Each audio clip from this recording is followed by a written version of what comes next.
All right, welcome to another edition of Saturday Smackdown. I'm joined by a guest. Hello.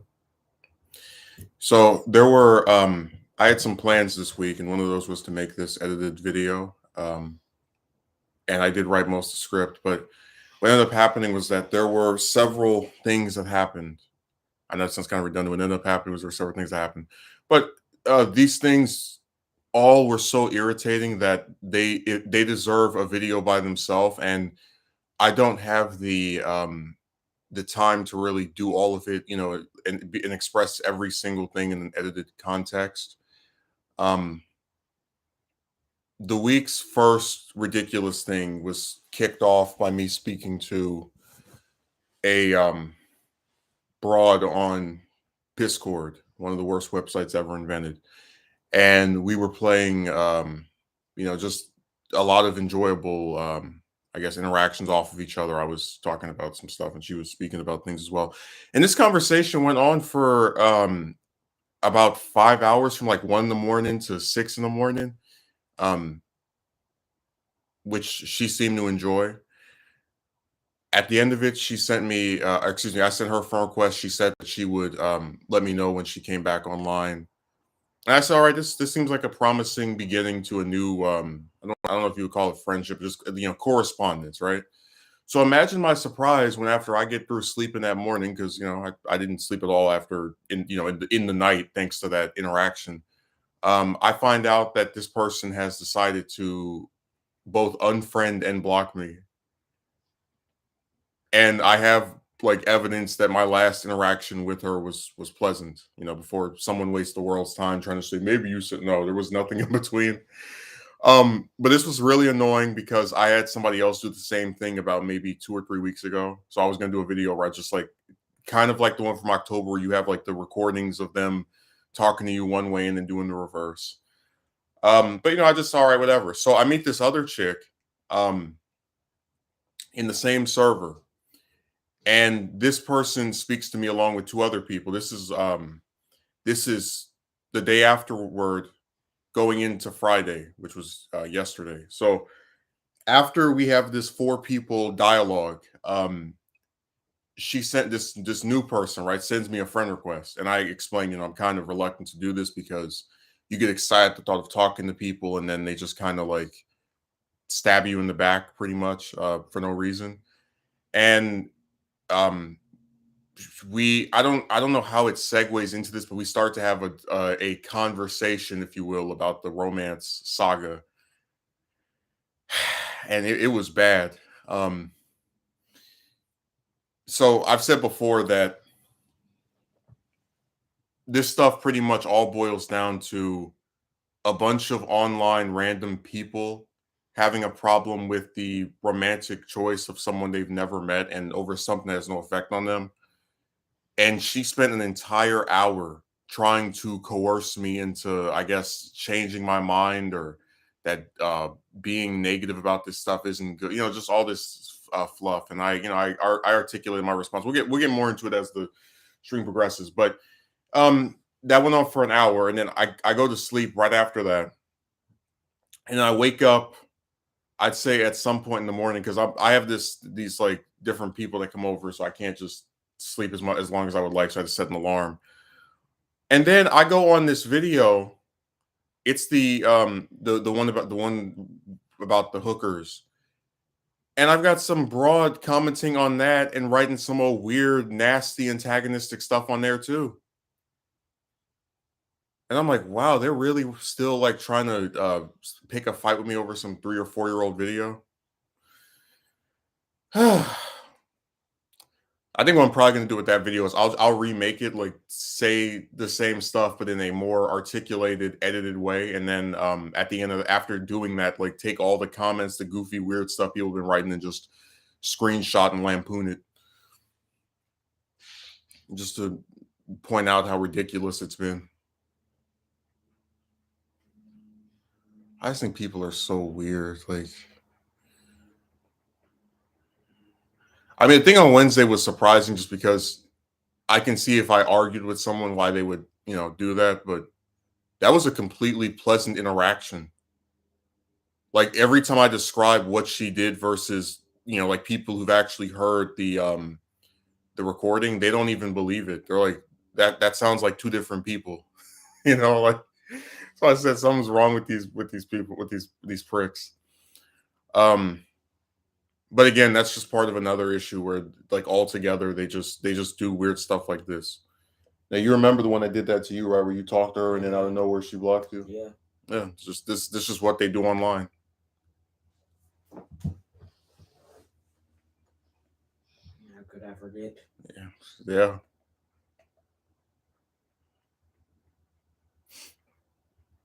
Then when you go over to the thing from Friday morning, this romance debate that nobody asked for. I guess like I would say it really sucked because I actually did genuinely enjoy speaking to that person about other stuff.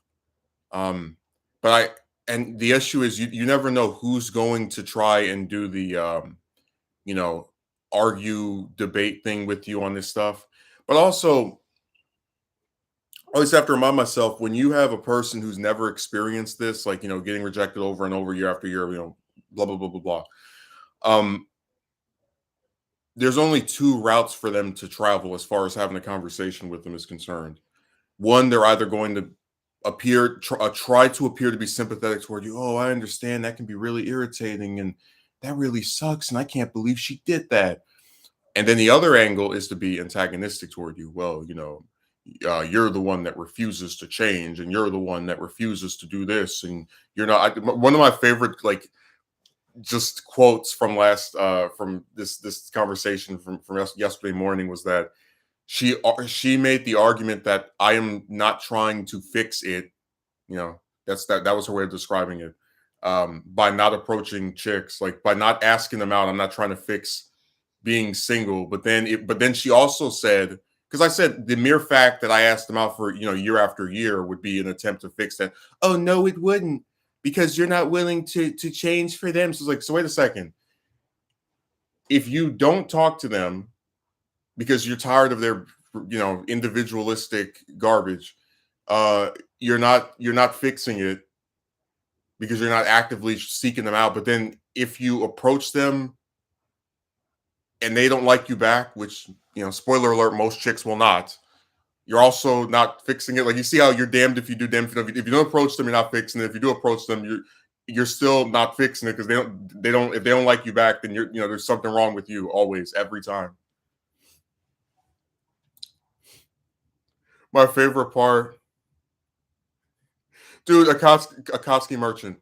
My favorite part of the only reason I don't play it, um, is because it's like a whole hour long, and I don't feel like having to go through and cut out names and stuff. That's too tiring. But my favorite part is when she said, because I said like my romantic circumstance, life, whatever you want to call it, has nothing to do with you.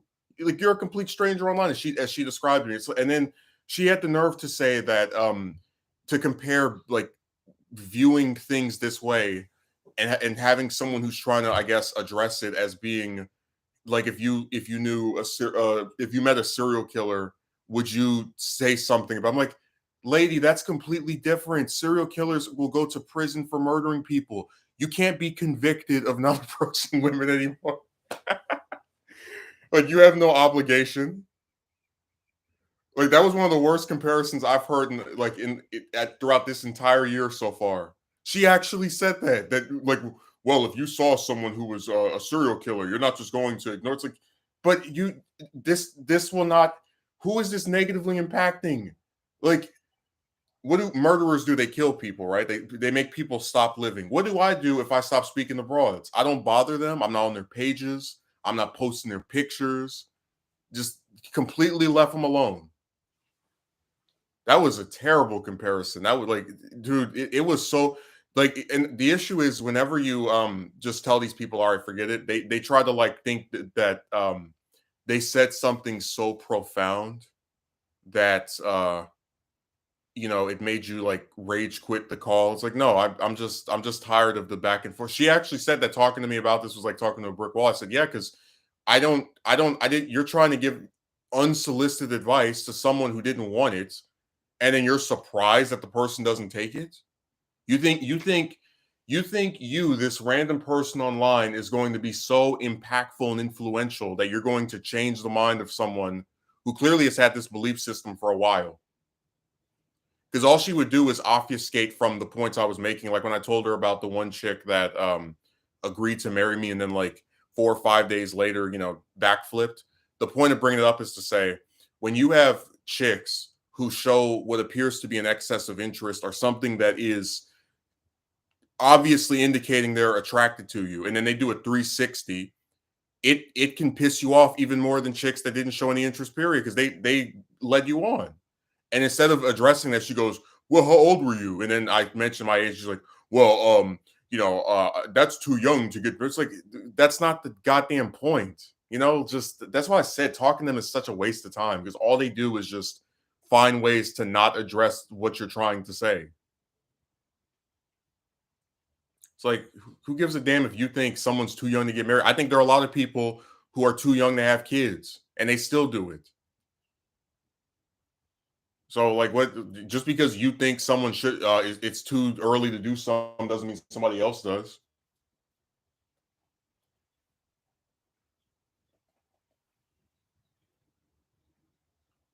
No one asked for her opinion, not a single soul.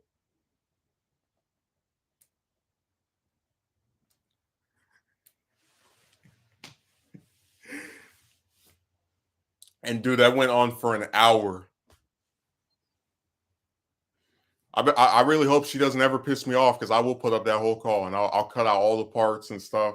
And you can just hear. The only thing I was a little worried about is I was getting kind of upset because I just hate the condescending crap. Like she had the nerve to say that most people don't agree with me. Like that, which apparently for one thing I don't believe because every time we do a romance video and it gets several thousand views, there's always more likes than dislikes. And you've seen that, right? Where there's always like thousands of likes and a couple because everybody knows there's something wrong with chicks, even other chicks do. But even if, but let's pretend the majority of people thought, you know, oh, it's not frustrating or irritating to talk to. Like, so what? I have plenty of beliefs that I'm completely fine with a majority of people not agreeing with me on. I don't need some popular consensus to dictate my thoughts. And by the way, I was offering to show her proof of everything. Like when I said I can prove that, I've met like because she was claiming you're not what's it called? Like you're boxing yourself. I was like, no, I've met a whole bunch of guys that have the exact same issue, and I offered to show her proof of this, right? And she refused to. She was like, oh no, I'm fine. But then we're supposed to believe her when she claims that the majority of men don't think it's ridiculous. She had the nerve, the gall, the balls to say that men have standards that are just as high as. I was like, if you don't get that garbage out of my face, and I said before, there are no groups of women talking about getting rejected by men for years. There are no large groups of chicks doing that because men don't have anywhere near as high standards as chicks. If I turn a bimbo down because she's fat or some other thing I don't find attractive, she can find another man that'll like her for who she is. And that's the way it should be. You shouldn't have to, feel as if you're never going to find someone because one person said no. Like men don't have the same hive mind that chicks do. Certainly not when it comes to this. Oh, and she also tried to say, every time a man has shown interest in me, it's been for intercourse. And I repeated my talking point. I said, well, if I'm willing to marry somebody, do which is this like lifelong commitment, do you really think I'm trying to marry that person just to screw them? And she said, no, it's like, so what do you what point are you even trying to make that because I already knew what she was trying to say that oh you probably want this and that's why because they love doing the like the hyperbole crap right where they make fan fiction. The reason you weren't able to get a woman is because uh you look like this or you want this. It's like that's all they do is just create motives for you and assign characterizations. It's so weird. My other favorite part is when she said that when people online are offering you advice, like she's just if I were to take that conversation and start like cutting it up, I could show you where she kept contradicting herself. Like at one point she said that when I was talking, like when I brought up the different screwed up stuff that's happened with chicks online, whether it's the one that agreed to marry me and then reneged a few days later, the one that last year infamously asked me on a date and then backflipped. She was like, "Well, it's online and you can't take what people say online seriously." And then I swear, in the same conversation, she says, sometimes if people online are telling you something, you might want to do it." And like, so I've had people online tell me to kill myself. Should I do that? I mean, it's like, what are you saying? That you shouldn't? You just said you shouldn't take people seriously because they're online, but then you also want me to take your advice, which no one asked for, seriously, even though you're online. Dude, I'm so like, it was bad, and this went on for over an hour.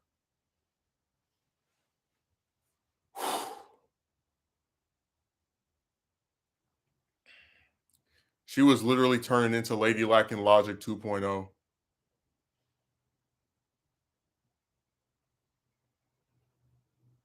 Like she was making the same arguments. Oh, you're so negative. And then she had the nerve to say I was negative about everything. So of course, when I started mentioning my show and documentaries I've done, I was like, yeah, you can't. My life doesn't revolve around chicks. I'm not narrowly defined by wanting to go on a date with somebody. This is what I mean when I say people really will latch on to social causes such as feminism and use it as an outlet for their abusive behavior. A lot of women do that.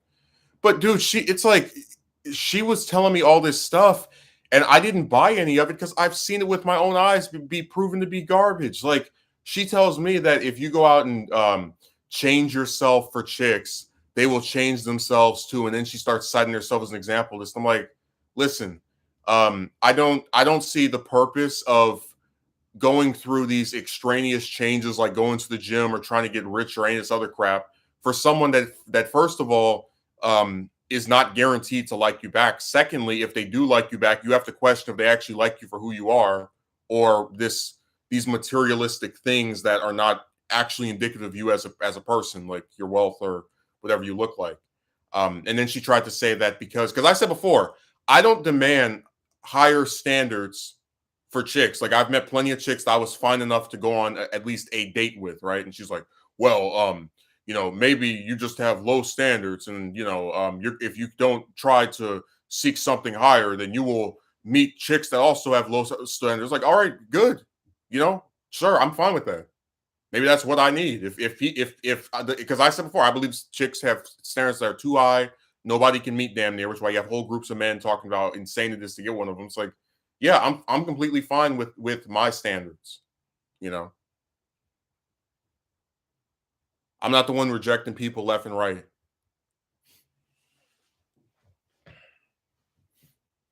And again, it's all about consistency. I wouldn't go to the gym just so some random broad I've never heard of can be interested in going on a date with me. So I don't think a woman should have to do that, for me to be interested in her. I'm just trying to be fair.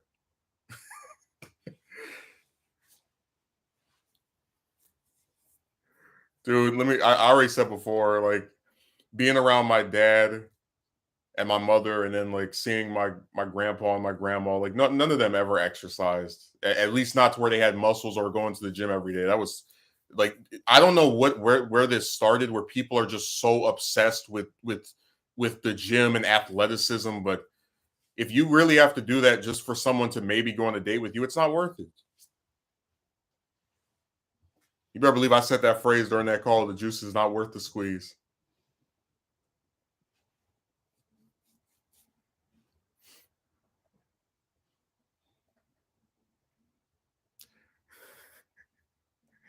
That call was so bad. And it really sucked too, because we were having a good dialogue before. And then when I was trying to, I guess, talk about other stuff, she 'cause I showed her some of my art. She turned into an art critic. Like she tried to like say, "Oh, this self portrait doesn't look that much like you," which every other person I've shown it to said it does. And then she like what I thought was really funny is she tried to say I'm like negative or whatever, and then she sent me a drawing she did and then deleted it right after, and I was like, why are you deleting it? Because I told her, if you took my stuff and downloaded it and put it somewhere, I wouldn't care because I'm not ashamed of my art, you know.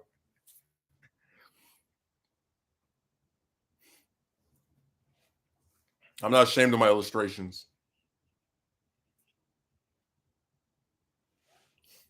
I just think it's kind of sad that people are like that.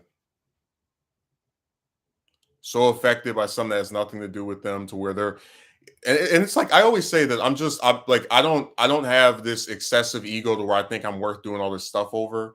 But it's like I swear to you, people online make you more important than you actually are. Like when they go out of their way to sit there and you as an individual they've never met before, um, and they're like trying to argue with you the merits of your because I swear to you, out of all the people I've ever spoken to in real life and online, I have never sat any of them down and tried to debate their love life with them. I didn't do that with my parents. I didn't do that with my brother. I did it with my best friend. Nobody, because it's not my business. It's like it's not my role to get involved in someone else's romantic, I guess, state of affairs. Like it's weird. That's why when she was telling me about how she would change herself for the man, she's like, "All right, that's good for you." I think that's ridiculous because I don't think you should have to transform for some random person to maybe be interested in you. But if you want to do that, that's your prerogative.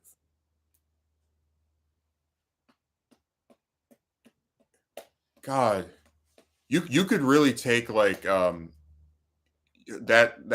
whole like dialogue and just that could be a video I just post on here, just that back and forth.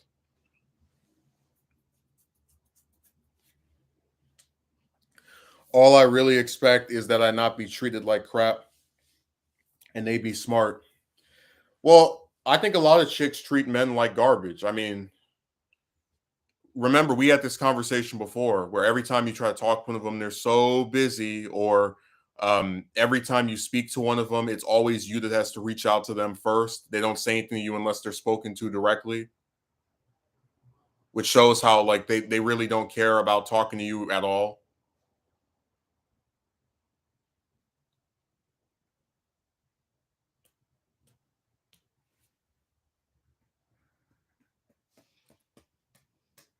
Dude, it was so funny. Like she because she would keep admitting that I'm a stranger, but then she was making all of these like inferences and assumptions. Like when she said, "Oh,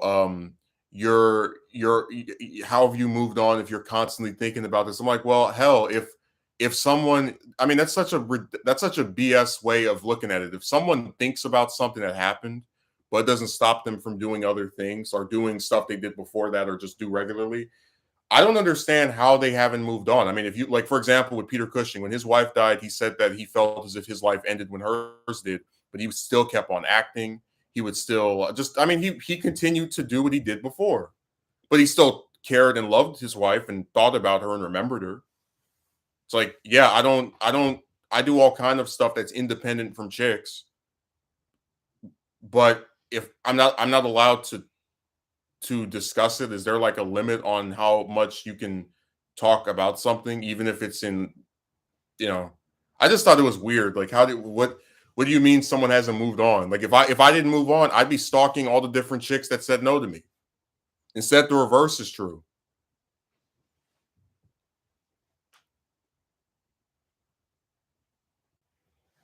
And I've seen men who haven't moved on from chicks. They go over there harassing them and calling their phone over and over. I don't do any of that. When you tell me you're done speaking to me, that's it. I don't make any more attempts to reach out to you. It's over.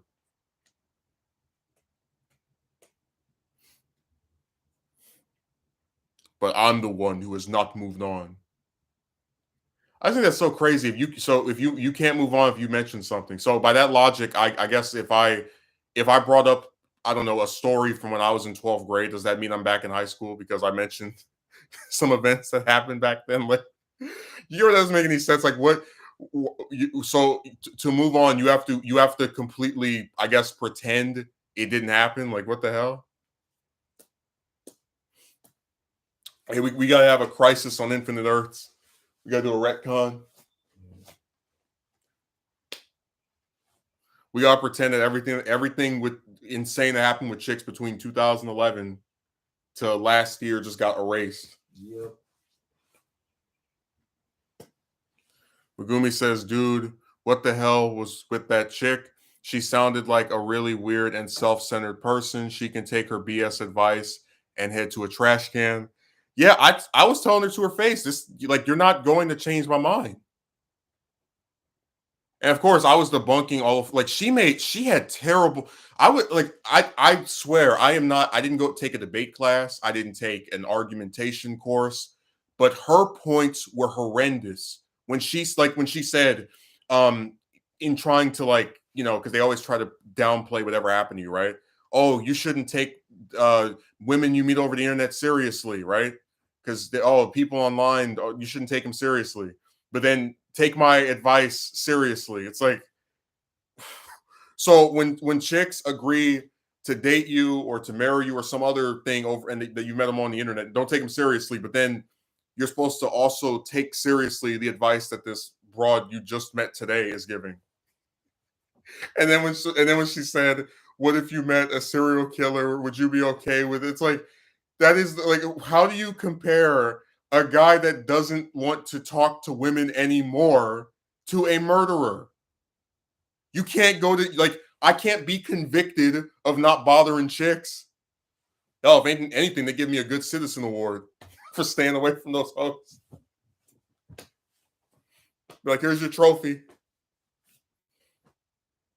Damn, that was bad. I mean, and like I said, that went on for an hour. And she got caught up on so much stuff that just doesn't matter. Like, oh, how many times do you text them? Do you text them first? And you shouldn't ask out women that you meet on the computer, and you shouldn't ask out women that you meet when they're walking down the street. It's like, well, hell, thanks for telling me that my options are even more limited.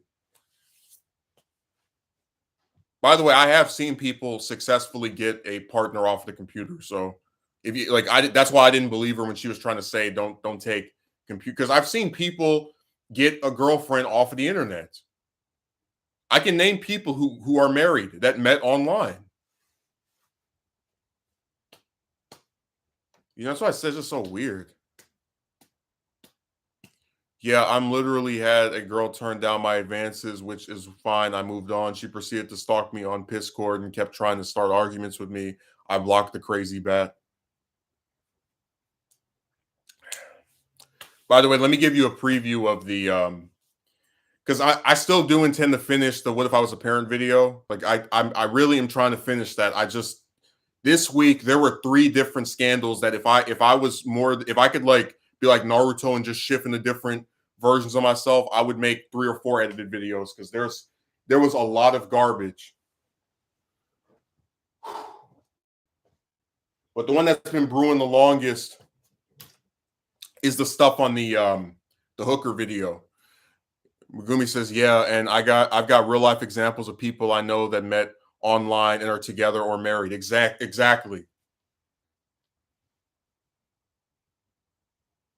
That's why I said that they're not even worth like even trying to have a dialogue with. When you have to start saying crazy generalizing stuff like, "Oh, just don't take anything online seriously," even though we've seen people who um you know, are actually together from meeting online. But this will not happen for you. It's like I'm negative, but you're the same. Like, think of how crazy this is. I'm negative, but you're the same person telling me that every single person you speak to online is basically full of crap, that they're all just like something you can't even take seriously.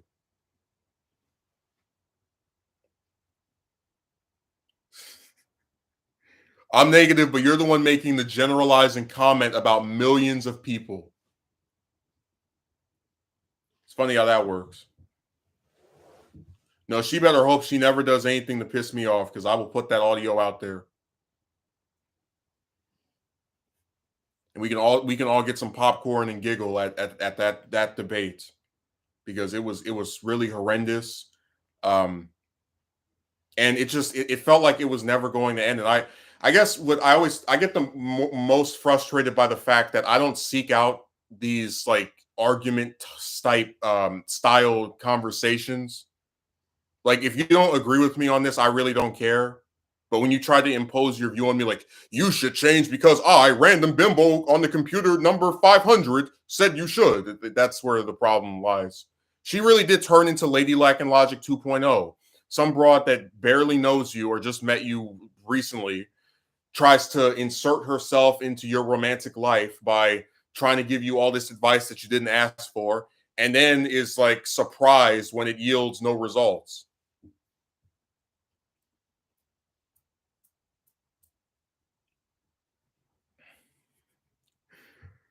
All right, let me see what the which video did that garbage get written on. Was it this one? Yeah, it was. She had the nerve to say most people don't agree with me. It's like I don't do things that most people agree with me on. Like I don't, my opinions are not dictated by me taking a poll of what's popular, like, but even then I don't even agree with that, because every time I do a romance video and it gets like some inordinate amount of views, it's always more likes than dislikes. Because people know there's something wrong with chicks. Anyways, on the hooker video, this broad came on here yesterday, and I was asleep when she wrote this. I didn't see it until I got up. This person says, and men still want girlfriend. Why? With a bunch of question marks. I was like, okay, whatever. I don't know what that means. It's like it looks like a riddle. The next comment is much more nasty. How about be a man and wear pants in the relationship so you won't get neg or get used by women? Guys who talk about how prostitutes are better than a girlfriend have no idea how to be a man. I find men who have expletive with prostitutes sad and pathetic. That is the reason why I would not date men who have expletive prostitute.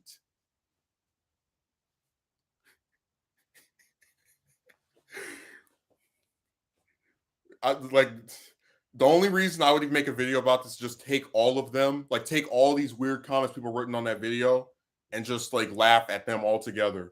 So guys who talk about hookers being better than girlfriends have no idea how to be a man, but apparently this woman does. And it's sad and pathetic to try and get intercourse from a hooker, but it's not sad and pathetic to talk to some woman for several weeks or months who still may not give you what you want, even if she claims that she likes talking to you, and to be kept in this repetitive cycle year after year. I would not date men that. How would you even know? Like, I don't even know any guys that go around bragging. Yeah, I went to Vegas last week and I was seeing this hooker. It's like, so you wouldn't even know that anyway.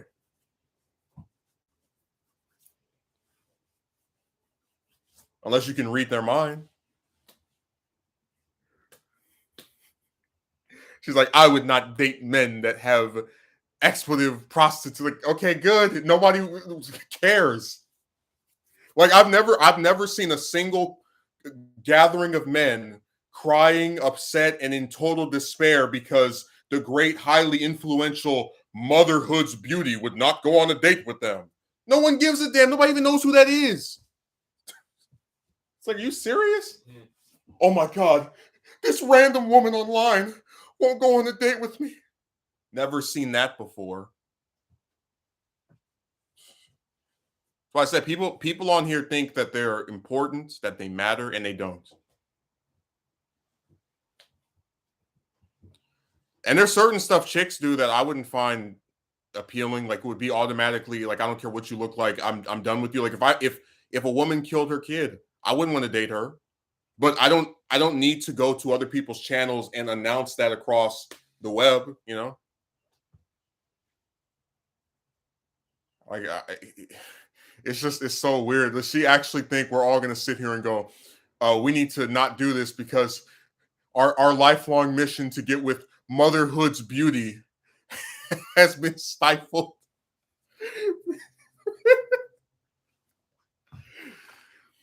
That third line tells you all you need to know about her. She's a spiteful, vindictive person who sees herself as superior to others because she has a massive inferiority complex. Megumi says they overinflate their importance when in reality they aren't in the slightest. Yeah, nobody ever heard of that broad before. I was like, who is this? You know the sad thing? Even if it was a chick that mattered, like Rihanna or I don't know, Scarlett Johansson or someone like that, right? Even if it was one of them that said, I will not date or be with man that has this with her, like, I still wouldn't care because they weren't going to date me anyway. So it's like whatever. I'm just saying, even if it was someone that actually mattered, it still wouldn't matter.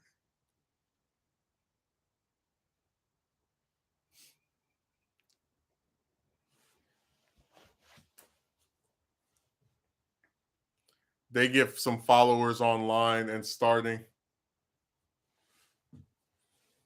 I never even heard of that broad. I was like, why is she here? You know what always gets me? It's like they act as though, because you have to think about the person. Like, okay, you're a woman who apparently is has standards, right? Why are you watching my stuff?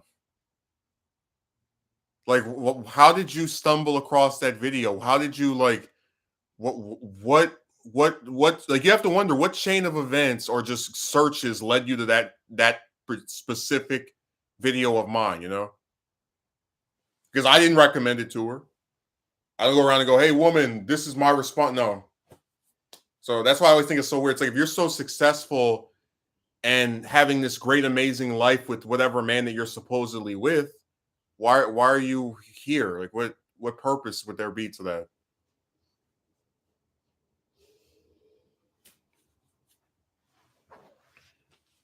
It's just really weird. Like, I don't understand them at all.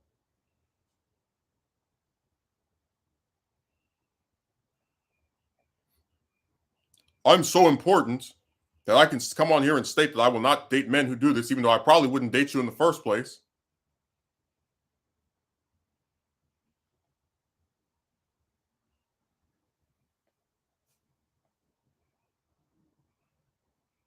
Like, do they really just sit here and think we're supposed to care? We're supposed to go, oh no, this one particular woman that nobody ever heard of is saying she won't want to date with me. Whatever will I do?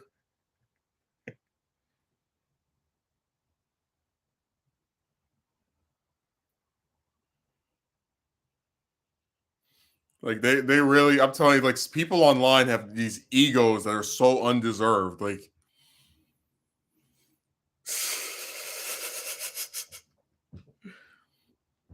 but yeah, I'm probably gonna take all those comments and do a video. Like it won't be recently or like in a week or two, but eventually I'll whenever I decide to remake that topic, the first half will be me explaining why I still believe this, and then the other half will be, me like making fun of all the weird stuff people are writing.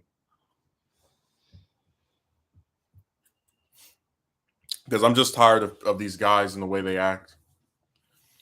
Gumi says exactly. I think it is though they feel compelled to impose their opinions on you and post vindictive comments such as that, helping to possibly make you feel bad about yourself. Yeah, a lot of people have we've been over this before. A lot of people who are not affected by my romantic choice or that of other people that post stuff on here have this like compulsion to like they need to let you know they have a problem with it. Because I see videos from people where they're like, "Oh, I'm 16 and pregnant." I think that's stupid, but I don't need to write to them that I think that's dumb. I'm like I can have a view, and I don't feel as if the person needs to know I feel that way about them or what they're doing.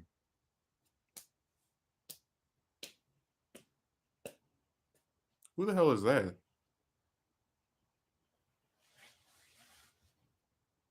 What? What? What happened? Now, Megumi, I want you to answer with complete sincerity and honesty. Did you invite this goddamn vampire to my stream?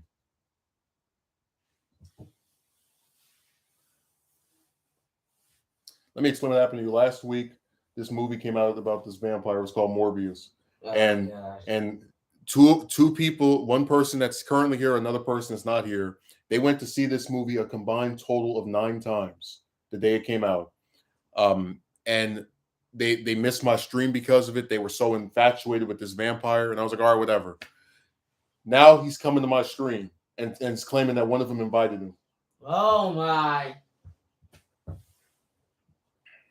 And now Megumi is saying that he didn't invite him. So somebody's lying.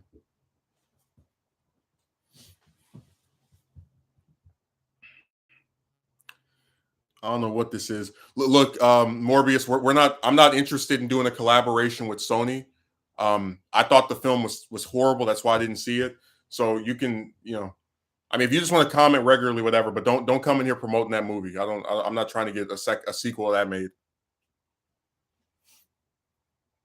I think Sony really dropped the ball.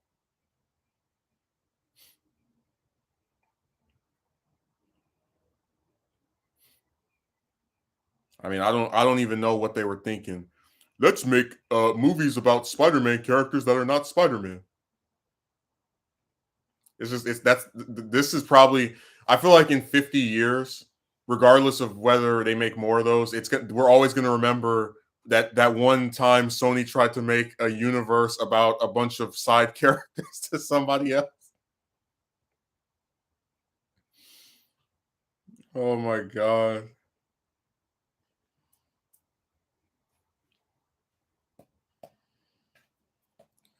Akatsuki Merchant says, yeah, it's a massive inferiority complex. They're unsure of themselves, so they need other people to feel to feel bad so they can feel better.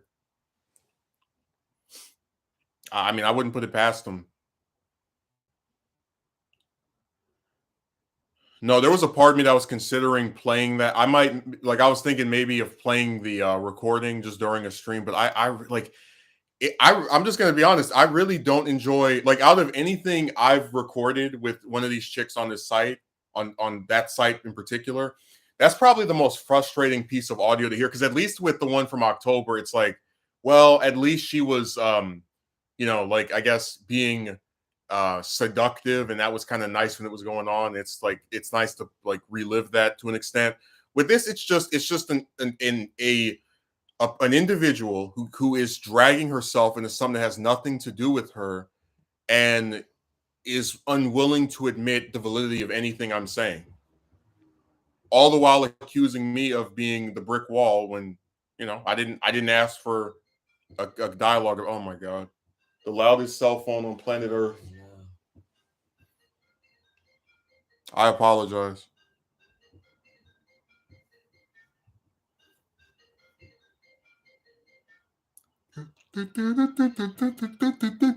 Shut up. I really am sorry. And then when they go in the hallway, they have to be loud too. It's just that you just can't win. The joys of not living alone, huh? I tell you, I get to a point where I start having like fantasies of just waking up and not hearing anyone. It'll be such a nice change of pace.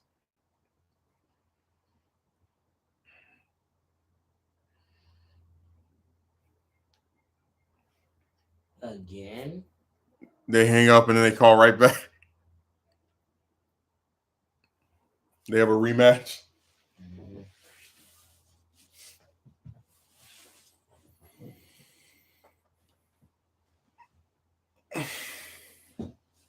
I'm still laughing at her at like me and her exchanging drawings, and she took hers down after she criticized mine. I was like, no, I'm gonna leave mine up. And if you want to download it or post it somewhere, I mean, that doesn't bother me because I'm not ashamed of my art.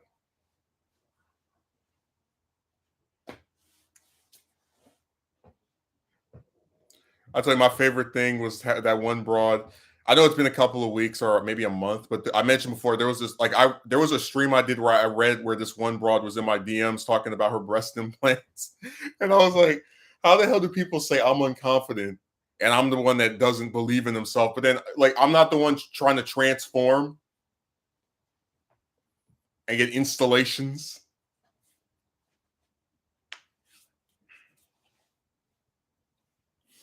You get where that's ironic. It's like, oh yeah, you don't believe in yourself, you're unconfident, but then you have chicks getting breast implants and pouring a bunch of crap on their face. Yeah, okay. A lot of them are very weird like that, but you need to wonder why she deleted her art very shortly after showing you. Well, because she's the one that's actually unconfident of her own stuff, rather than it being the other way around.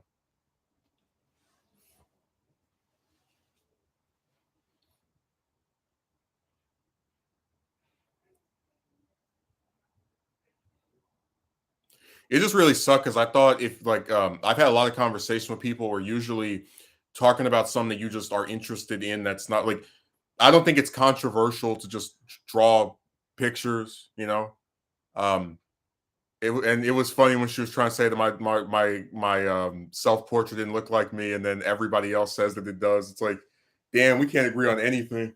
This is like the easiest thing in the world to say. Oh yeah, it's a nice picture. That's all you have to do. By the way, those chicks do love debating that stuff. Like they may claim they don't like talking about those things, but I offered her multiple chances to change the topic, and it took her a whole hour before she was willing to do that. And also, you got to remember, nobody makes them sit in these hour-long calls with people, and talk about this stuff. Like when the lady lacking logic was talking about that, she never wanted to stop. She would just keep bringing it up over and over. I was like, damn, I'm sick of it. Because it's not even like an actual enjoyable dialogue, like where you just vent about something that frustrates you, and then this person, as someone who claims to be your friend, listens to you. You know, no, it's you mention something, and then she starts giving her unsolicited, unsought after no advice that nobody wants, and then she's like surprised that you're irritated with her. There's an entire gender war on TikTok. Well, I already told you how I feel about the gender war.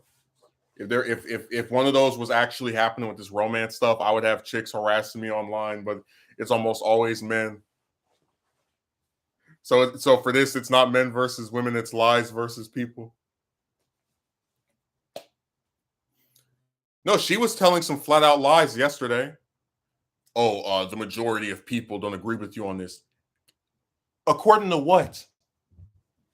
You have a poll? Like, I would say my video, like if I do a video, yeah, you could say that's not a good indicator of who believes what, but it still is more evidence than what she showed me, which was nothing. And then she was trying to say, oh, if you do this stuff that people are telling you to do, one woman might say no, but then another one might, and then it was like, okay, show me proof where that's happened, like where you've seen that happen, where you knew some guy that did all this stuff and then magically chicks liked him.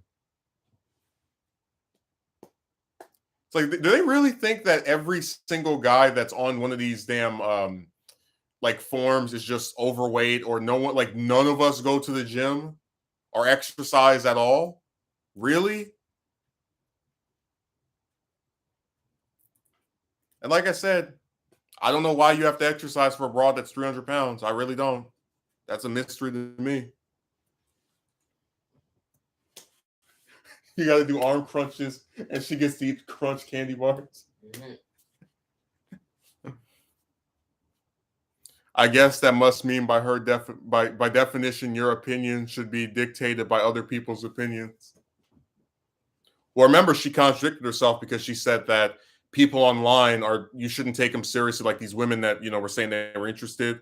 But then she also said to like listen to her. So I mean, it's like, do you not remember that you are to me a person online?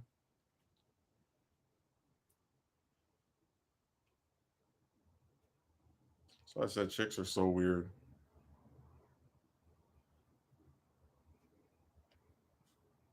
They just say anything that comes to mind. Tell it if it makes sense, if it's logical. Just let me just create something in my head.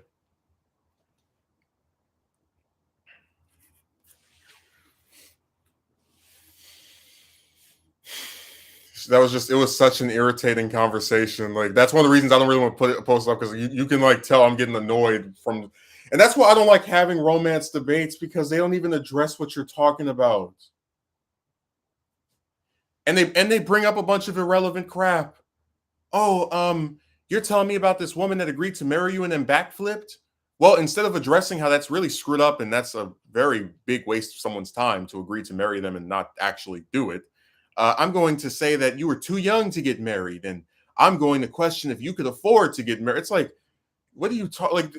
Oh, it's just completely irrelevant garbage. It's like, you don't tell people they're too young to have kids, but if you don't put a ring on somebody's finger, you need to be 50. Like, get out of my face. And by the way, you can get married relatively cheap. Like, if you go to a courthouse, you can spend, what's it, like $50, $100. You don't have to have some elaborate ceremony. That's why it's so funny. It's like, getting married is Very, very, very, very, very cheap compared to having a kid, which people seem to be doing in excess now. And it's always the same saga. I didn't know he wasn't wearing a protection. Oops. It's the same old song and dance. Instead of addressing what you say, I'll instead cite off a bunch of statistics and lump you in with the worst man ever because of all men are literally the same.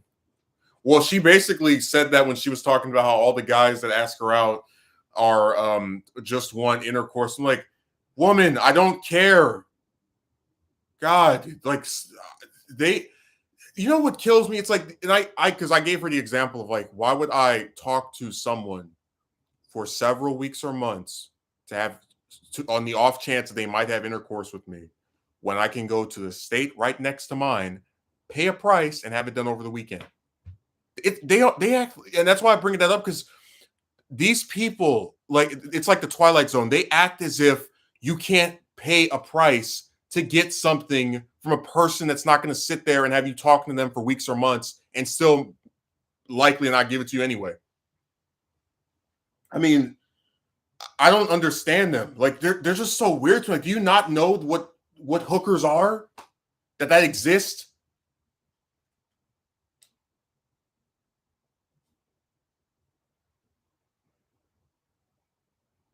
God, man.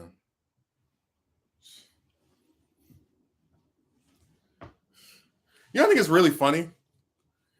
They'll always say that men are the ones that are obsessed with intercourse, but I don't know. It seems like every time I talk to some chick about this stuff, they always have this like sexual overtone with them. Like if they're not bringing it up specifically, they're the ones making all these flirty remarks and stuff. Like it's just so weird because people pretend chicks are nuns, but a lot of the like explicit banter or even the fact it gets mentioned at all is dictated by them. Like I swear to you, in that call I had with her, I didn't mention um intercourse as a single thing. Like just she brought that up. They really do believe for some reason that intercourse is like the only number one thing that every single guy wants and is obsessed with. I've noticed a lot of chicks are like this. And it's so weird because like I said, when you have the ability to do something like that with a person who gives you, because whether it's $100, whether it's 150, whatever, a person who gives you a defined price, they say you pay this price, I will do it. And you can do this in a week. Why would you sit there and talk to somebody for several months to get something that they still might not give to you? I am convinced a good majority of women do not like men at all. I mean, hey, the way they talk about them. And remember, if the situation were reversed and it was a bunch of chicks online talking about they never had a boyfriend, all the guys were talking about, oh, I'm so tired of women approaching me. People would say the men were gay. They would say, that has to be the reason why it turned out. So I don't put it past them to actually dislike men. I don't dispute that at all.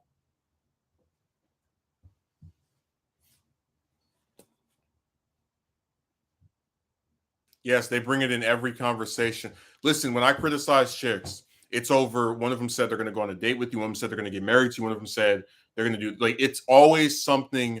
The only time if I bring up something that has to do with intercourse, it's because a chick said she was going to do that, which usually they don't. So that's why it usually doesn't get brought up, or if it's part of some larger example. But generally speaking, if I'm having a conversation with one of them and they bring up that old raunchy garbage, it's them. I am only obsessed with wanting a relationship with a woman. Can't even find that, though. Nobody can. These bastards won't even go on a date.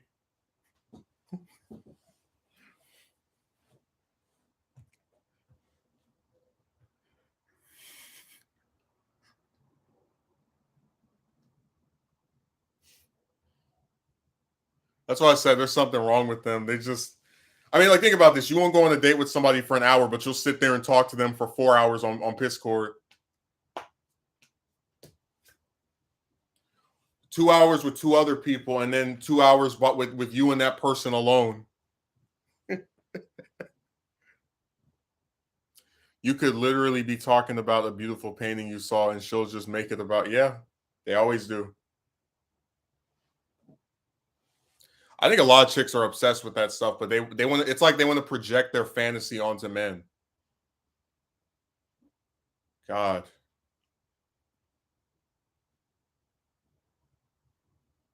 you're so negative. Yeah, I'm negative because of the experiences I had. If I had some good experiences, I'd be positive. I'd say, oh, talking to chicks can be difficult sometimes, but if you just keep asking them out, you get like 2, 3, 4 a year. Nope, complete dry well.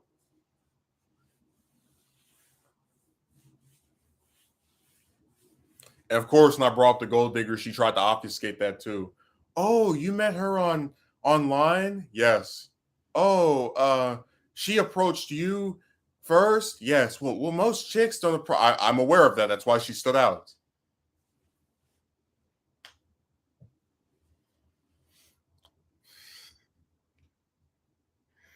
Damn, man. I really I always try to think of why did I stay there. It's like I guess maybe because a lot of people online feel like if you don't argue with them forever, you're like chickening out of debate. Like you're by not choosing to argue with this person for some infinite or continuous amount of time, you are basically making them look as if they have a leg to stand on. Like they're saying something profound, right? When they're really just annoying you and you're tired of the back and forth that's going nowhere. Because, like I said, I don't look for romance debates. I don't care if people disagree. It's like it doesn't, whatever view you have, I don't care. It doesn't bother me. It's only when you try to project it on me that there's an issue. You know, like I said, what's the saying we have? You preach acceptance while being met with intolerance. It's like I told her, you don't see, you were talking about drinking and getting all boozed out with some broad during the call. Like, I don't drink at all. You don't see me getting upset with you over that. Finding a relationship or companionship with a woman is significantly more difficult than finding a woman to have intercourse with. Yes. It's weird too, because I know, like, there are so many chicks that I've seen who will have, like, they're not hookers, who will have intercourse with someone just because they were bored or they just see it as like this thing they do with some man that they're not seriously with. So I said it's such a joke. I can't believe people actually pretend that stuff is hard to get. Like, seriously, imagine living in a world where you can do something with a woman if you pay a price. We know what I'm talking about. And then people talk about this as if you can't pay someone to do it, to not only do it, but also to get it over with. Like I can't believe they've convinced themselves, oh yeah, all these men are talking to me just because of this. It's like, no, that's why I said they're such an irritating group of people. That's why I like to stay away from them. They have this false belief about intercourse being so sacred, and what every guy wants to oversimplify every guy to lump into one category despite what they actually want. I mean, you saw that with that one, what's that one individual, the one that you remember that was on my stream that was like, you want to be a player, but women can tell you're just looking for intercourse. That's the vibe I'm getting. It's like, what are you talking about? I know I have a better chance at a relationship with another guy. I mean, hey, I don't really, you know, the sad part about it, and you can say, and this isn't me speaking disparagingly of gay people at all, but gay men have even if they're attracted to other men, we actually can make a reasonable argument that they are not anywhere near as picky as chicks are, because you don't see, like, I've never seen groups of, like, LGBT members who talk about, like, oh, this, like, a man, oh, this man that he was trying to get with it. I've never seen that. So, you could make an argument that other, like, if you're part of the, those respective groups, it probably is nowhere as difficult as it is to be straight. Which I've said before, there is no equivalent for the I word with regard to other orientations. When chicks come online, they talk about men. First of all, you don't even see them complain about getting romantically rejected because they almost never do. But no one calls them out of their name and says they're gonna, go and rape someone or any other stupid garbage if they criticize men. When men come online and complain about other men, right? If they're gay, that you don't see anyone calling them. You know what I'm saying? That there's no term for describing people of an orientation that are unable to get the group that they desire to enter a romantic relationship with them. When someone calls a gay man the F slur, you know what I'm talking about. They are insulting that person for being gay, but they're not insulting that person for being gay and then being found unattractive by other gay individuals. So yeah, like I said, the I word's the only term that describes an orientation and a group of people that want the affection of the subject of their desire and are unable to get it. It is very weird, man. I try and distract myself from thinking about relationships. Yeah, I do too. Which is why it's very ironic to have this broad talk about it's all you think about. It's like you don't know what I think about. I don't know all kind of stuff that has nothing to do with chicks. So I said people always want to sit here and narrowly define you by being straight. Like I can walk and chew gum at the same time,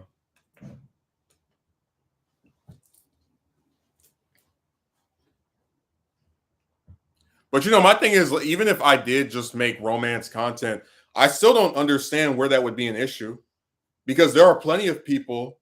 Like we gave this example before. No one tells CNN to stop talking about the news. No one tells ESPN to stop talking about sports. Like, I don't understand why there's this obsession with like trying to moderate how often I'm allowed to talk about something. And like I said, you can go on social media every single day, especially Twitter. And what would you see? Chicks talking trash about men. Just type in men are this, and you'll find some woman's profile speaking disparagingly of them. She could be by herself, posting that, and then have some other person talking to her. Like, I don't understand what, like, chicks get to speak unfettered about whatever they want. But then if you're a man, you've got these weird restrictions put on you for how long or how often you're allowed to talk about. So it's weird.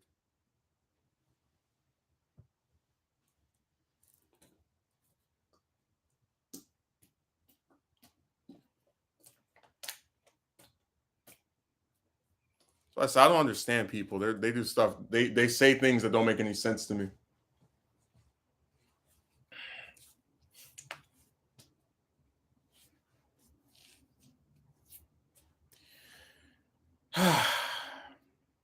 But again, this goes back to my point that there is a group of people who are very serious about trying to narrowly define. Because see, the issue she started to walk into was when she would claim these these universal things like, this is all you think about. I said, that's BS. I do this, that, and the other. Oh, this is always on your mind. I said, not really. You have no way of actually knowing that. You've never met me before, and you're not Professor X. You can't. You know what I mean? Like, so it's just when she started trying to like say how big of an impact this has, it's like, yeah, the worst thing I do is just not talk to chicks anymore.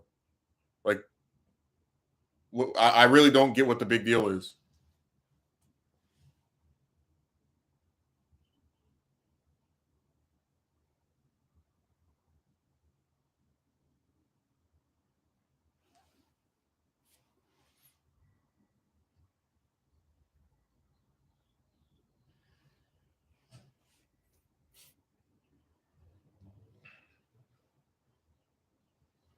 So I said, I'm just tired of people and the way they act.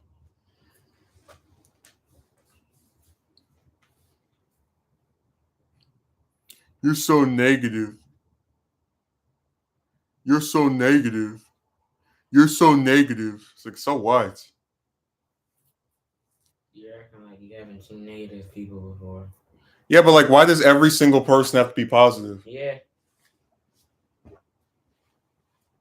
No, I want someone to answer that. Why does every single person have to be this happy-go-lucky, smiling at all times, Ned Flanders ripoff? Like, what? Why do you have to do that? I have no obligation to be in a perpetual good mood. By the way, it's not true that I'm always negative, because there's plenty of stuff I'm positive about, and I even gave her examples of that. But you get what I'm saying, that when they try to like take the chick stuff and use that as an and I'm like I said, she really did piss me off with that part about, oh, I understand why this woman It's like, I didn't even mention this to that bimbo. Not my fault she got split personalities. Somebody needs to take all these chicks, just like take all the different ones on Piscord and sprinkle them together in a movie and just call it Dr. Jekyll and Mr. Hyde International, because all they do is just show these different personalities and they can't figure out who they really are. Yeah, but they are allowed to be negative or have other emotions that aren't exactly, dude. I could say to her that her telling me that all these men that were interested in her only wanted her for intercourse, like, I could say that's negative. Like, what a joke.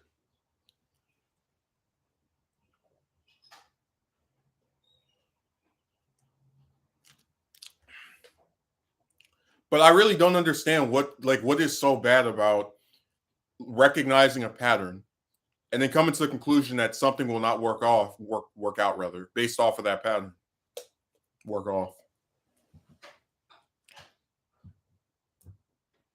Why is it a bad thing to notice something and be like, okay, well, because this keeps happening and I can tell it's happening, I'm going to adjust my what I do based off of that. And I told you I'll never be able to understand. Like I said before, the only way people arguing with you about your romantic life makes a little bit of sense is if they want you romantically. That's the only way it makes any type of sense. Because I had one chick that said she wasn't going to bother with men anymore. I told her the only reason I care is because I want you. But if it's some random person you've never met before, that's weird.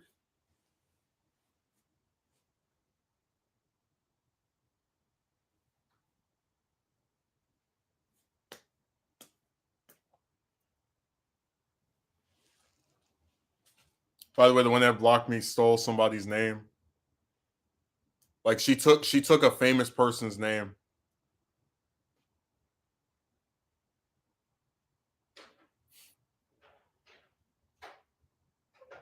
They just go and just absorb and pretend to be someone else. To be fair, no one is saying men can't make videos about their issues with women. I think on the end of everything is fair game. Both genders get on each other's back about criticizing.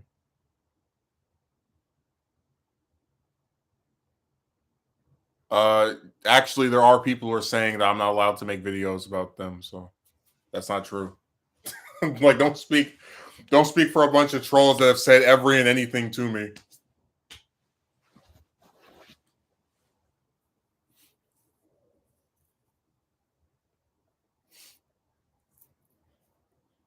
No, she stole this one guy's name and was using that as her username.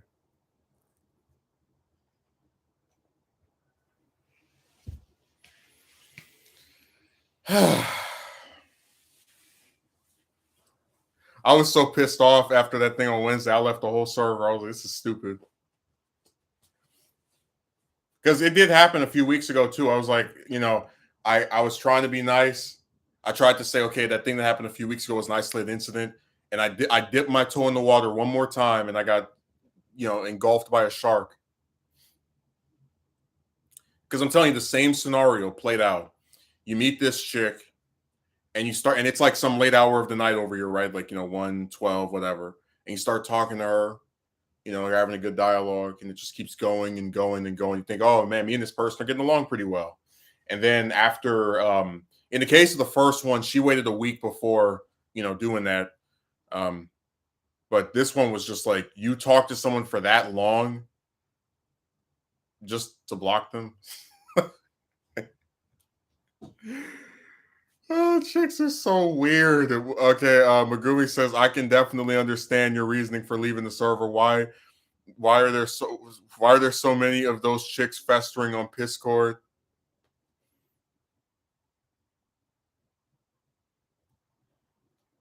I mean, I guess, but when you have people whose criticisms of you have nothing to do with what you're talking about, that I don't see how that is constructive in the slightest, and why I should even be bothered to pay attention to people like that. The territory.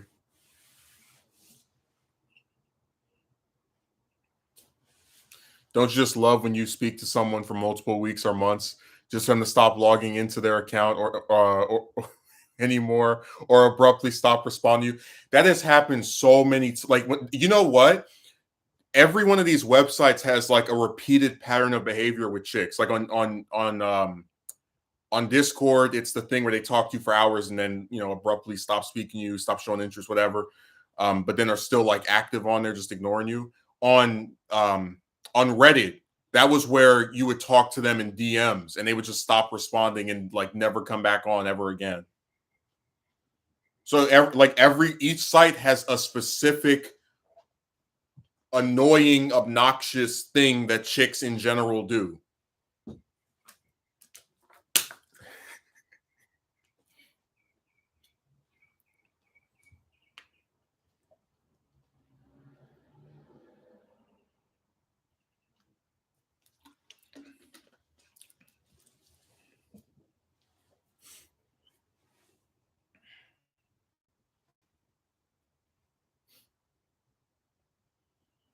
God, I'm so tired of them. That is kind of funny. Like each site has a weird thing chicks do. I'm trying to think what weird thing do they do specifically on. See, the problem is I haven't really tried to talk to many of them on here, like on YouTube. But I can imagine there's probably something weird that they do. I just have to think about it. Everything. No, I was making the argument that every website has some weird behavior that chicks in general do. Like every site has some strange thing that they just, as a collective, do that they don't do on any other website. Like I'm telling you, it's only been on Discord where you talk to one of them for like 5-6 hours straight just for them to stop speaking to you or cut you off or some other garbage. And I'm always left with that same question, that same distinct iconic question. What was the point? What was the purpose behind talking to someone for that long just to get rid of them?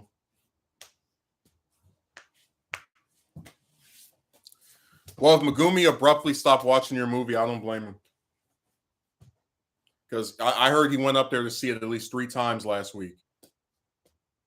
And like I said, I was really disappointed when he didn't come last Thursday.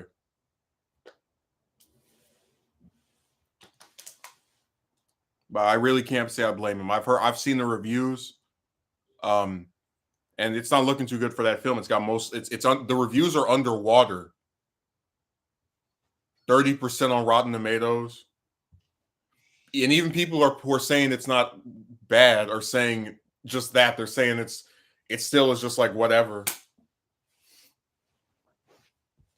And it was really lame to have that film get delayed for 2 years just for it to be like that, with your deceptive campaign of pretending that Spider-Man was in it with the trailers, and then you go and watch the movie and that stuff's been removed. So if he hasn't been back to see the film, I really don't blame him, because it was marketed in a deceiving way. It's been getting negative reviews from here until Thursday. I can't say I hold it against him that he doesn't want to watch the film anymore. And look, I'm sure you're a nice guy, and maybe you could be an interesting character, but people just weren't feeling it. And it happens to the best of us.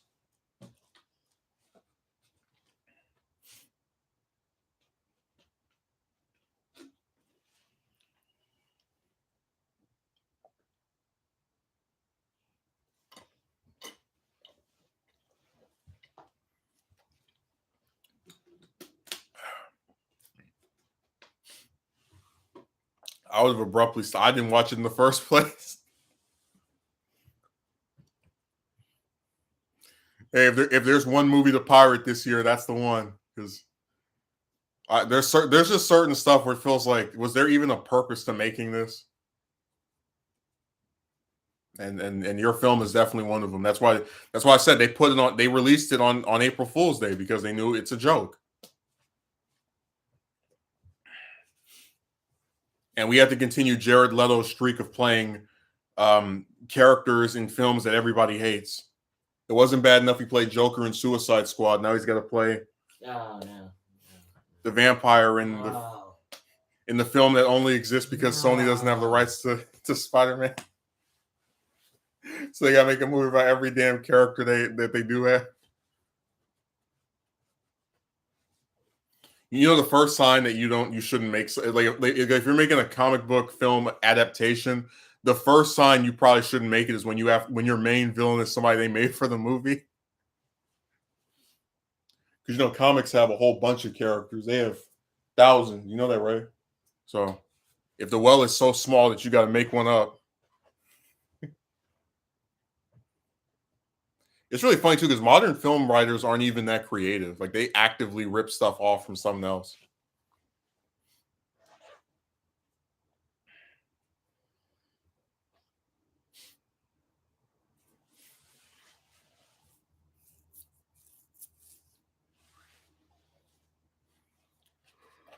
I think instead of watching that movie, I'll probably go read what was it, TASM 100 or 101?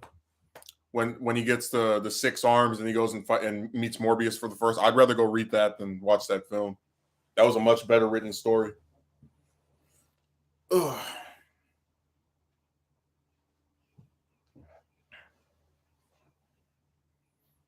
I'm still considering doing a No Way Home rewrite because we got to find some way to have a version of that movie where the villains don't disappear for 30 minutes and just vanish, and nobody knows where they are. You hear no news reports. It's like, I'm telling you, it's crazy. Every review I watch for that movie, no one ever brings that up.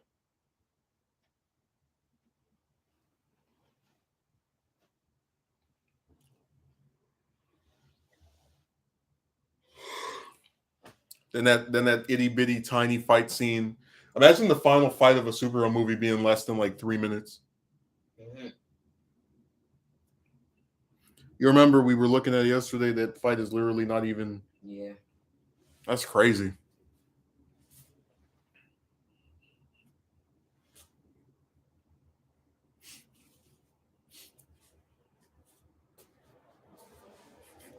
I remember somebody said that when people get tickets to Batman, they go into the Morbius like like where it's playing just to see how many empty seats there are, and then they go back to see Batman.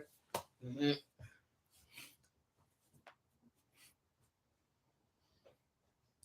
I just can't believe Sony wasted their time with that. Like, it's just.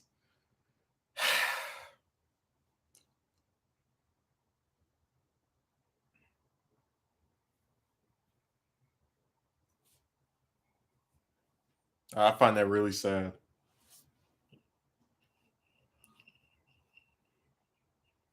And then it's like the first superhero movie Michael Keaton does after playing Vulture is to have a cameo in this, in the post-credit scene where all he does is say weird stuff and then show up in a suit for no reason. At least next year he's going to appear in Flash, which, by the way, I should take that back. That movie's not going to come out ever. It's going to keep getting delayed over and over. First was supposed to come out in 2018, then it got delayed by 2 years, then it got delayed by another year, then it got bumped up, then delayed again. I don't even like WikiPiss that much, but they actually have like a whole like timeline of events. And I remember one of the editors on there said that's like, my edits are a timeline and all. And I was like, there's a lot of novelty to knowing certain stuff, like about when something was originally supposed to come out and then how many times it got delayed. Because you can say when you're doing like a retrospective on a movie, like this movie was one of the most delayed, period.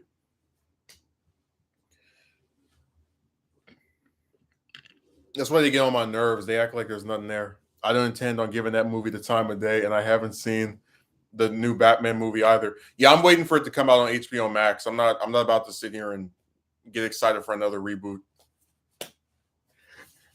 Let's start over. 3 Batman in 10 years. Let's start over. We still won't use Robin because he's in our fears. We're rebooting again. When will it ever end? Let's start over.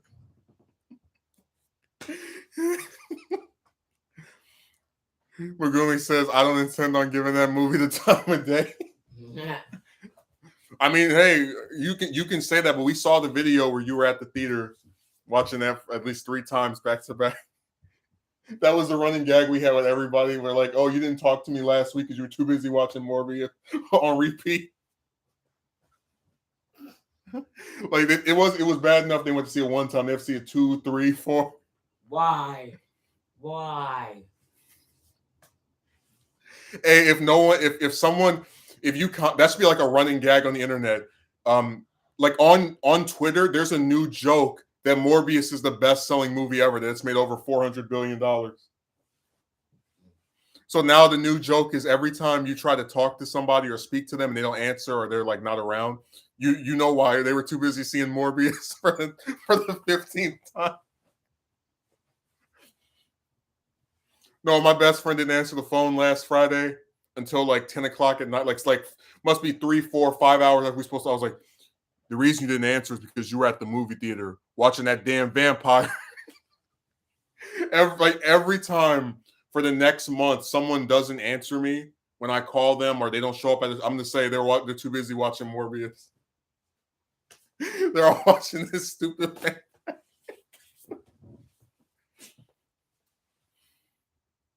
Oh my God. That film really did turn into a meme. Like if you go on, there's one screenshot, I want to grab it. Someone like edited Wikipedia, because on Wikipedia you can edit stuff. Someone edited Wikipedia that said that Morbius was the best-selling movie of all time, and it's got this picture of him like when it's showing his fangs on top of it. Oh my God! I really want to find that picture and download it because every time I see it, I laugh. That's a lie. Yeah, that's the joke. Yeah.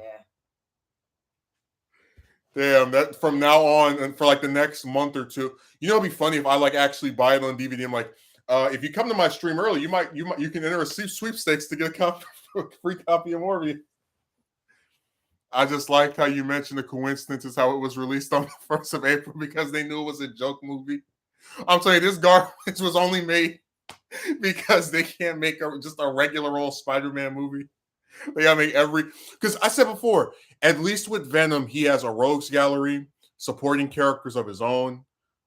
You can make Venom movies that don't have anything to do with Spider, because there have been Venom stories that don't have anything to do with Spider-Man, but you can't like the other members of his rogues gallery, like Craven. No, because they're implicitly tied to him. They don't have their own stuff. And even if Morbius has his own comic, it's significantly less than Venom's. Yeah, they had the nerve to put that movie out on April 1st. And then we're not supposed to make jokes about it being a joke.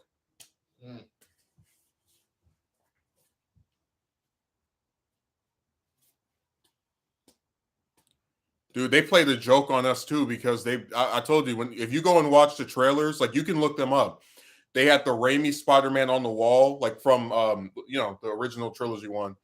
And he was like this, and it said traitor. Then they had the Oscorp building from the TASM movies. And then you go and watch the film, and none of that is there. I remember last year and the year before that, people were saying, "Oh my God, this movie might be part of the Raimi trilogy, might be in the same continuity as those."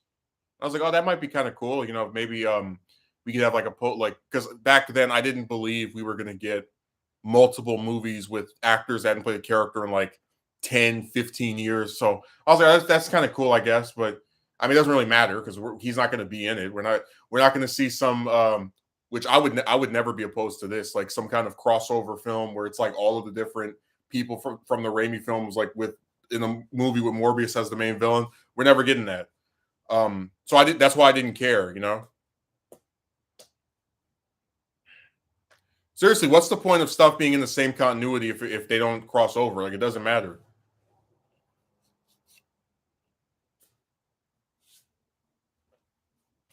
Like, if there are no interactions at all, I don't get the appeal of saying, oh, this film is in the same continuity as this trilogy from over 10 years ago. Okay, or is anyone from that trilogy going to show up?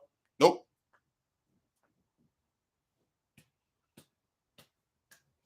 Everybody kept swearing up and down, Andrew's gonna come back and he's gonna make a cameo, and they delayed the movie by 3 months to make a cameo, and he's not even he's nowhere in that damn thing.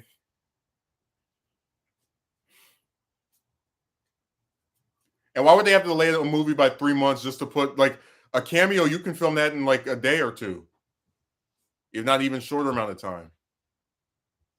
Isn't it sad that we get excited for like 2 seconds of an actor appearing in a film that they're not even a part of? Like, oh my god, this person's gonna show up in this movie for the last 2 minutes. It's like, so what? They have no role in the story.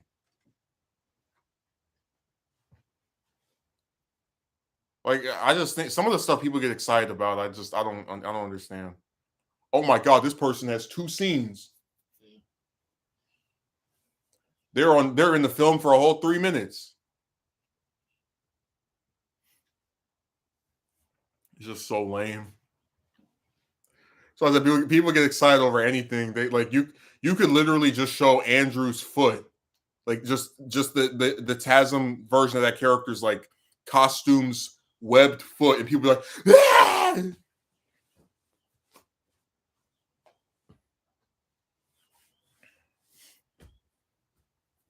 No, that I don't understand that at all. Like, I don't get excited for cameos. I actually like to see people come back and have like a major role. That was one of the reasons I like No Way Home. I thought they did a good job with Doc Ock and the Goblin especially, and that my biggest issue was how it takes quite a while for them to show up. Because remember, I told you that it takes like 30 minutes for Doc Ock to first show up, and then you got that 30 minutes after the fight at the apartment where he just disappears. Yeah, I'm not a fan of cameos.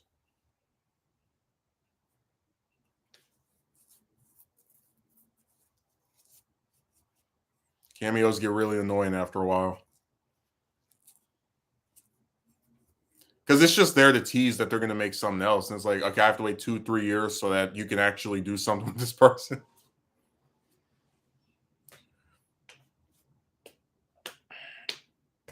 I didn't like that, but overall, it was a good movie. Certainly worth a rewatch. Oh, I didn't say No Way Home was bad or of some lower quality. It's definitely my favorite out of the live action ones are from the trilogy. I'm just saying that I think it could have been a lot better if they had if they had written stuff a little bit differently. Like, I realized when I was rewatching it, must be 2 or 3 days ago. The only reason they do that with Doc Ock, where when after he gets shot, he like disappears, is because they wanted to like use the shock of him showing up during the bridge fight to make it look like he betrayed the three Spider-Man.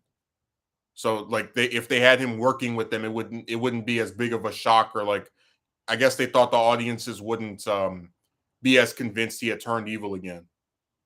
But it's still stupid because it's like, you have Doc Ock, who's a smart character, who matches Peter in intelligence, and you don't have him work on the cures with the three Spider-Man. We don't get to see him and the TASM one interact at all. We don't get to see him go up to Holland's version and say, hey, I lost someone I loved, my wife, and I got my powers. If you remember that scene from the second film. So it's like, why the hell are they doing this? I'm just saying, there like I'm not I'm not saying that this would have made the movie just automatically better, but if they had a few scenes like that in that 30 minutes, just like if he had a few lines was actually there, it would be a lot more respectful to the character, and just more interesting to me, because TASM foreshadowed Doc Ock, and we never got it over there. So if he spoke to the TASM one, we could know if he existed in that timeline.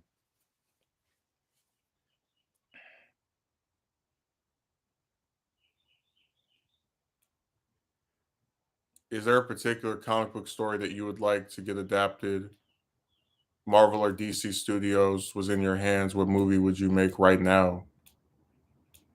I mean,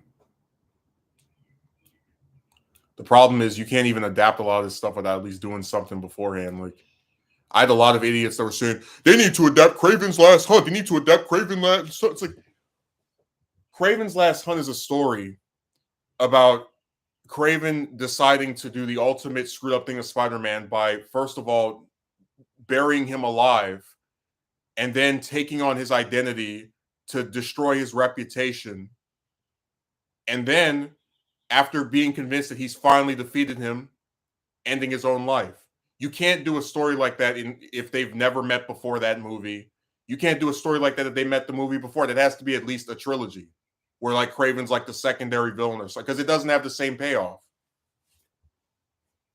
Like, that story works so well because if you've been reading stories with Kraven, you know, in real life since the 60s, or even then, if you're just like binging from the start of Spider-Man comics by Lee and Ditko up till then, you've seen them clash with each other multiple times. And that's the final triumphant, conclusion to their long ongoing battle. So I don't really have a story I want them to adapt, because a lot of the stuff you can't adapt it without having to have multiple things before it, which they're just, if you're talking about DC, they're not willing to do it. I can say right now from DC, I'm really excited to see The Flash, but that's not even because of Flash. That's because of you have Keaton coming back as Batman for the first time in over 30 years. You have Zod and Feora from Man of Steel coming back. I love Zod for Man of Steel. He's one of my favorite. If I did like a top 10 comic book movie villains list, he would be in there. He'd probably be the most recent. Probably like out of anyone that's not from the MCU, which would really just be Thanos and Loki, if we're being honest. He would be the most recent one, because he's just such an interesting character, like existing just to preserve his people and being willing to do whatever it takes to create a world for them and feeling like his life is over when they're all dead. Like everything he does in service of what he believes is necessary to bring back Krypton. Yeah, I'm really glad they're bringing him back. I hope that he survives Flash. And I hope they keep using him in other stuff. Like, I think out of all the DCEU movies, he's the best villain without a doubt. So I was very happy when I heard in December they were going to return him.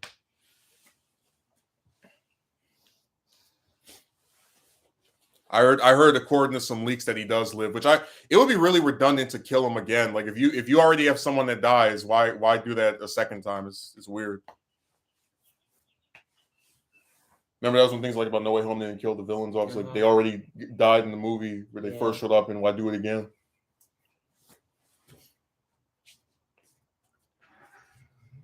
Well, you know why it's been a while. He's been too busy watching Morbius for like the last week or so. One of my favorite scenes from Man of Steel was when he took over all the TVs and telecommunications and let the humans know that that his kind exist and are here. Well, that's what makes him such a good antagonist to Superman in that film, because Superman spends all this time trying to keep himself hidden by the direction of his father. And then Zod is like, nah, to hell with that. We're here and we want, this member of our race that masquerades as one of you. No, that film was.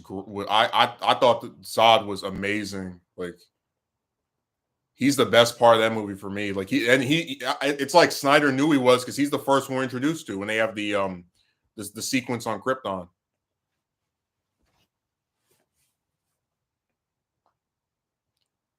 Life has been up and down as of late. Not even gonna lie, but I'm hoping of certain aspects of my life in the coming months and this year, TBH.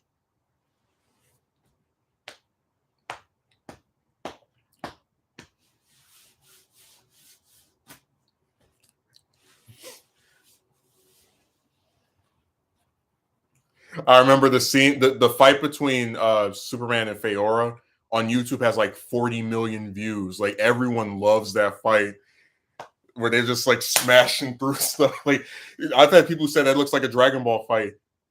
And it does. It looks more like a Dragon Ball fight than the actual live action Dragon Ball movie that was horrible. Live action?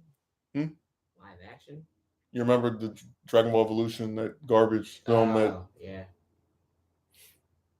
Oh yeah, 100%. That was the best thing coming out of that movie. Although I did like Clark's mother, though she had a very warming personality. Yeah, I didn't have a problem with her. I'm just saying that I felt he was given the most to do and really shined with it. Like even people who don't like that movie admit that he did a good job as Zod.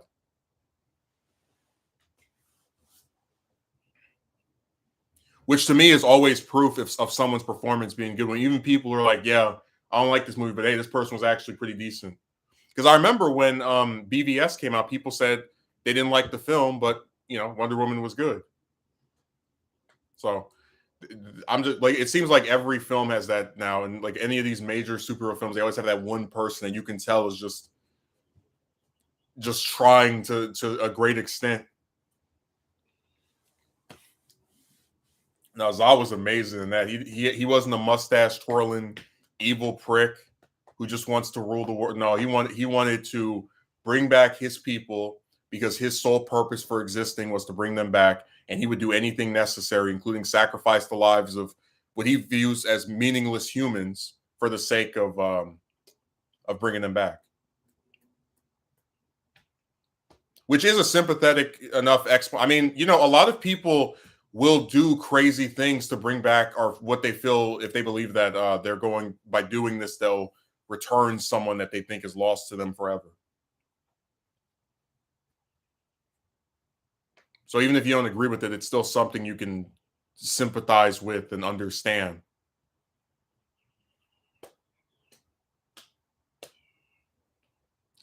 Whatever. I thought Feora was really cool.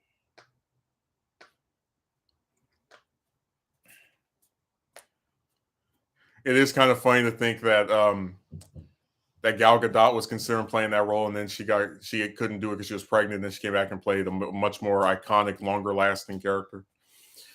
That's good to hear, but you're getting through it. At least I can relate. But let's hope things will improve for the better for us both. What about Carnage? Do you like Carnage? Man, I remember before Spider-Man 4 got canceled, people would take Venom for, like the scene where he first becomes Venom in Spider-Man 3, and they would just like make it red. And be like, Carnage is coming in the next movie. I'm like, according to who? And it's funny because I was hoping too that they would use Carnage, but then I thought to myself, Raimi doesn't even like Venom, so why would he use a character who really is just an even blander, more evil version of Venom? No, you would have never seen if Raimi got a second trilogy, you would have never seen another symbiote at all.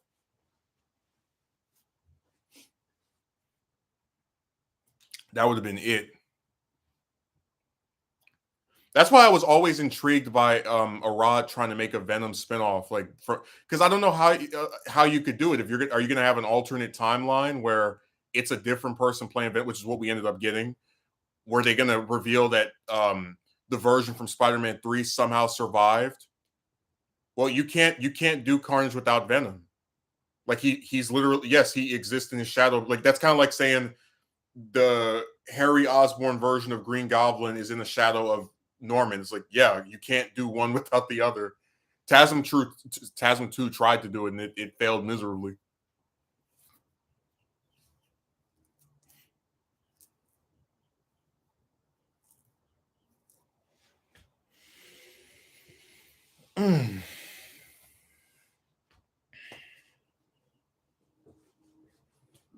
Yeah, life is tight.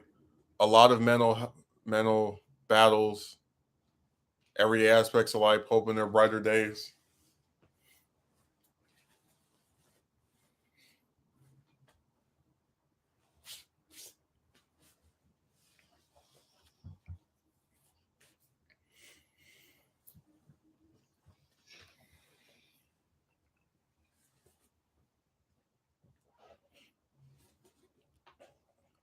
Yeah, it's been really fun watching just the way people act and how I don't know, just Just the type of stuff they like to say. But no, I'm mainly excited to see the Flash because of people that aren't even the Flash.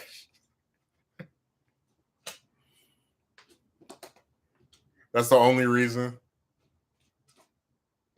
Really, the only thing I'm not looking forward to is Supergirl because I said before she looks terrible. That costume they gave her makes me want to vomit. When I first saw it, I thought it was a spoof. Yeah, the picture that you showed me before. With the red part of it, it was bad. Supergirl should have long flowing hair that goes all down her backside, not some old short. People were saying she looks like the Tasm and Raimi versions of Spider-Man when they have their mask off, and she does. She has that same short hair that they have. She should have some costume that shows off her legs. They got her wearing this old pants. I'm like, man, get out of here. Ugh. So I won't be checking that out at all.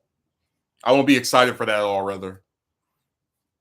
Too much to ask that we get a solid Fantastic Four when we got such a legendary villain in Doctor Doom that can showcase his greatness. Yeah, Doom is one of the greatest supervillains ever, and to where Stan Lee even said he was Marvel's best villain. But again, you're dealing with studios that don't really have people that actually know how to write worth the damn. So you're going to keep getting garbage. But there is hope. I know that Marvel is trying to John Watts apparently is going to direct the new Fantastic Four, and the thing is, at least with this property, he won't have it in the shadow, like with his Spider-Man films, they're in the shadow of the Raimi films. So at least with Fantastic Four, he kind of gets a fresh start a little bit. That costume made me want to throw up. I said, it's so sad. We live in an era where it's like every sexy female costume they just have a problem with. Like with Miss Marvel, the Carol Danvers version, she wore this attractive black leotard with, gloves that went up here, boots that went up there, a little red sash. And now they got her with a short haircut and wearing some crap a man could wear. Talking about Captain Marvel.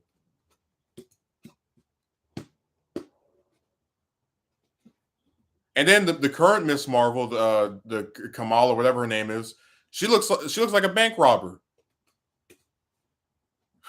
She's fully covered.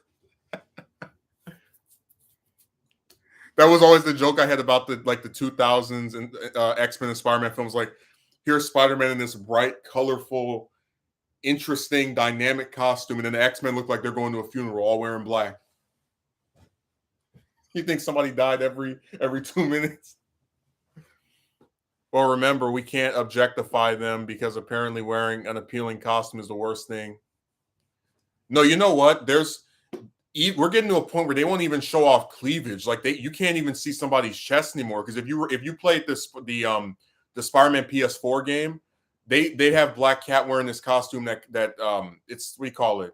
I guess it's like a turtleneck where it covers like her whole, and every costume she's ever had, it shows the chest. Because her whole costume covers everything else except for her face and her chest. It's like, damn, you can't. Ugh. Whatever. I'm tired of women being objectified. Whatever. Just get out of my face. Stop being attractive.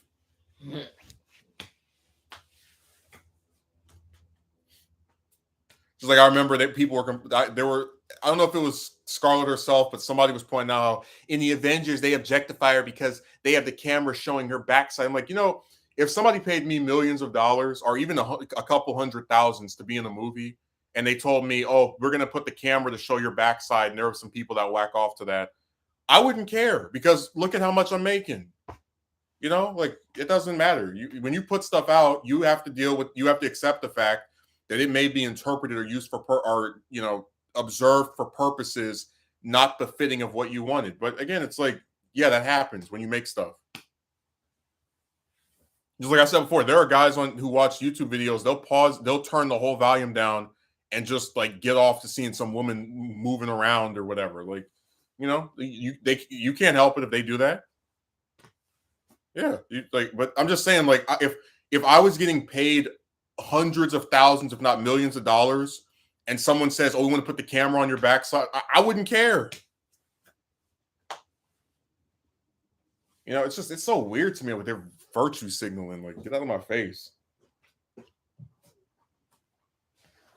But anyways, me and him are about to go up here and see Sonic 2. So we're gonna have to cut the stream a little bit shorter than usual. We still did, hour 45. It's like 15 minutes shorter. Thanks for watching. There were a lot of crazy stories this week. I will try to put out at least one edited video this week. It's just there was a lot of insane stuff that was getting on my nerves and making me want to deviate from the script and go do some other stuff.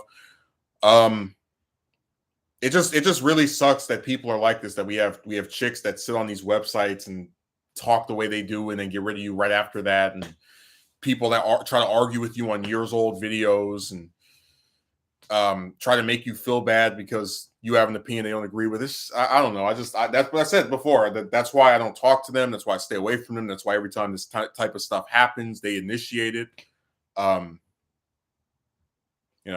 Just have to put up with it. So thanks, Megumi. Thanks, Envoy. Thanks, I guess, Morbius, even though I'm not going to watch that horrible movie until it comes out on Pirate. Thanks, Psycho Candy, for his brief cameo. And then Akatsuki Merchant was here earlier. So I appreciate it. Have a good day.